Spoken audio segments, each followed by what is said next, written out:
Hi, ಎಲ್ಲರೂ ಹೇಗಿದ್ದೀರಾ? ಚೆನ್ನಾಗಿದ್ದೀರಾ ಅನ್ಕೋತೀನಿ. ಸೊ ಎಸ್, ಇದು ನನ್ನ 5th video about real estate. ಈ ವಿಡಿಯೋದಲ್ಲಿ ಏನು ಅಂತ ಅಂದರೆ, ಎಲ್ಲಿ ಇನ್ವೆಸ್ಟ್ ಮಾಡಿದ್ರೆ ನಿಮಗೆ ಬೆಸ್ಟ್ ರಿಟರ್ನ್ ಸಿಗುತ್ತೆ ಅನ್ನೋದ್ರ ಮೇಲೆ ನೋಡೋಣ. ಸೊ ಎಲ್ಲಿ ಇನ್ವೆಸ್ಟ್ ಮಾಡ್ಬೋದು ಅಂತ ನಾನು ನಿಮ್ಗೆ ಹೇಳ್ಕೊಡ್ತೀನಿ.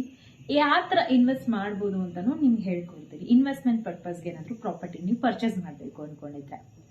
ಸೊ ನೀವು ಅಪಾರ್ಟ್ಮೆಂಟ್ಗೆ ಹೋದ್ರೆ ಬೆಸ್ಟ್. ನೀವು ಅಪಾರ್ಟ್ಮೆಂಟ್ಗೆ ಇನ್ವೆಸ್ಟ್ ಮಾಡ್ತೀರಾ ಅಂತಂದ್ರೆ ಬೆಸ್ಟ್ ಅಂಡರ್ ಕನ್ಸ್ಟ್ರಕ್ಷನ್ ಅಪಾರ್ಟ್ಮೆಂಟ್ಗೆ ಹೋಗಿ.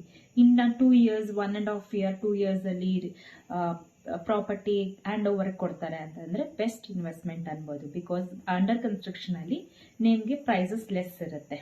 Compare suppose 6,500 per square feet ಇದ್ರೆ ಅಂಡರ್ ಕನ್ಸ್ಟ್ರಕ್ಷನ್ ಅಲ್ಲಿ ಒನ್ಸ್ ರೆಡಿ ಟು ಮೂವ್ ಆದ್ಮೇಲೆ ಅದು 8,500 ಹೋದ್ರೂ ಆಶ್ಚರ್ಯ ಇಲ್ಲ.